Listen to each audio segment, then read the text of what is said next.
Have you ever loaded onto this game called Overwatch and just wanted to have a good time? You queue up on tank or support and just want to get some dubs, but then you lose. Again, and again, and again. You realise you don't know how the hell this game works, do you? Well, don't worry, because that's what I'm here to help you with. I'm going to go through the biggest weakness of every tank and support which is making you lose your games, and then tell you exactly how to play around these in order to improve your skills.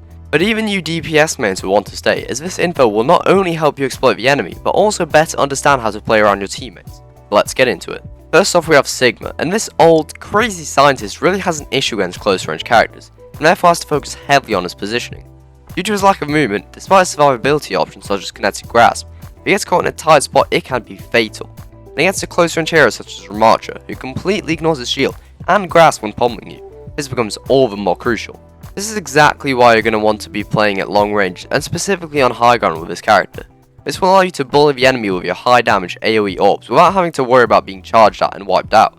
This is why he thrives on long range maps, where he can not only play at range, but also utilise his shield to protect everyone else against the likely impending doom of the enemy widow, like Circuit Royale.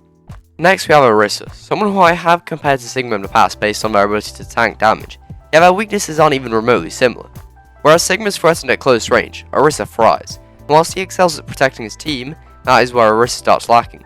Sure, you can soak up a load of damage from the front, but if your backline gets attacked and dove on by say a monkey, then there isn't very much you can do in the grand scheme of things.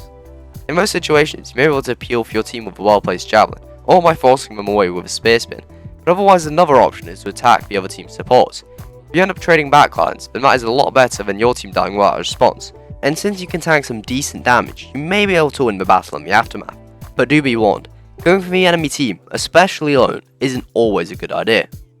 Speaking of the monkey, diving the enemy backline is exactly what you're going to be doing with Winston. However, due to his very low damage, it can be difficult to pick people off. When the supports heal each other, it can be impossible. That's why you want to try and dive in with your teammates, maybe a Genji, Sombra, or Tracer, even a Kiriko can TP over. You should also try and throw in a combo with charging up a shot in mid-air and then punching them when you land. Furthermore, that bubble of yours will be crucial in not only mitigating damage, but preventing supports from healing through it, or trying to block Ana's abilities. Hog is actually quite a simple one, as his lack of team support is clearly what lets him down. Despite his huge health pool, he can't block any damage except for with his body, and he's even worse protecting his team than Orisa. The only thing he can do is to kill them before they can kill your team. That's just what you're going to do. I know it isn't always that simple, but a good hook can solve a lot of problems, from yoinking the attack away from your supports to straight up killing the enemies. Now, the issue with Ramattra is his reliance on his cooldowns. When he isn't in his big and strong Nemesis form, there isn't much he can do, offensively or defensively. Sure, he has a shield, but it only lasts for a few seconds. That's why you really have to play around that Nemesis cooldown, which will often be used to engage and kill the enemy team, especially since you can hit several through shields. Yet, it can also be used to keep you alive due to that extra armor, and his block can be very powerful. Although, be careful as it can only cover you from the front. Coming up here is Zarya, and this character really has two sides to him. On one hand, if nobody shoots your bubble, it's really difficult for you to get things done, as your damage will be super low without getting that charge. On the other hand, if you don't manage your bubble properly, and the enemy team recognises that you have none left, it can be very easy to kill due to such a low health pool, without even armor to support it.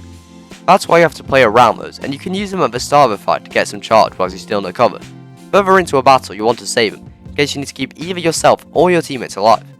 Charging on into Reinhardt, and this guy is a clear yet simple issue akin to what you would call a classic tank. He can't attack and shield his team at the same time, and since that shield is such a big part of his kit, and that you're a close range hero, you have to make sure you play around them properly.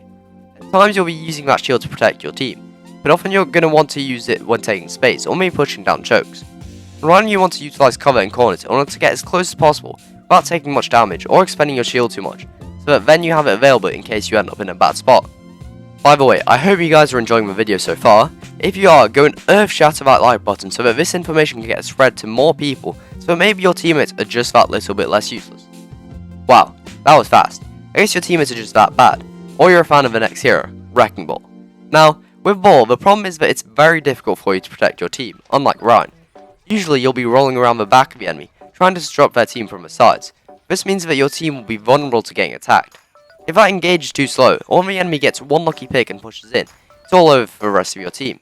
That's why you want to try and disrupt and kill the enemy team as much as possible. They're too distracted to do anything else. If you kill them first, then there isn't much they can do anyways.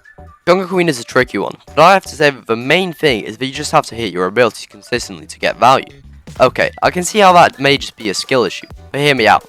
She's a close range hero whose weapon doesn't do much unless at that range. She has a low health pool and lacks in team utility bar from her shout, yet her axe does huge damage at a very short range, whilst her knife pulls enemies towards you in order to get them into that range. This means that hitting those knives will be crucial in both just charging your ult due to a lack of poke, as well as just getting them close enough for you to do something significant. Sure, you'll play around cover well to get there too, but this will be crucial. Following this we have Doom, and with Doom, it's really easy to put yourself out of position with your abilities. If you go flying in with both your punch and slam, especially if you didn't kill anyone, you're suddenly in the middle of, or behind the enemy team with no way out. That's why the best way to engage will often be with the punch, since you can then escape with a vertical leap of your slam. But if your team isn't there to follow up, it can be difficult to get kills. Now, I'm no great Doom player, but the best way to go around this is probably just to play with your team. You can coordinate those attacks. Also, make sure to punch the enemy into the wall, as that extra damage and short CC can be very powerful. Last tank now with D.Va, and the issue here is that she has no protection against beams like those of Zarya and Sim. This combined with a large hitbox can make it easy to kill or just a big ult battery. And if they're playing counters, there isn't much to do. Still, if you play around cover and then dive the enemy squishies when the time is right, you can make anything work on this character since she can do a little bit of everything. Onto the supports now, starting off with Ana. Her weakness has to be a vulnerability when her abilities are on cooldown. As Ana, you are a prime target to get dove on or attacked by a flanker. Sure, both Sleep Dart and Bionate are super powerful and can easily save you or even kill those who are attacking you. But due to their long cooldowns and your lack of any protection without them, you can easily get picked off if both get put on those long cooldowns. Divers will specifically be listening out for this.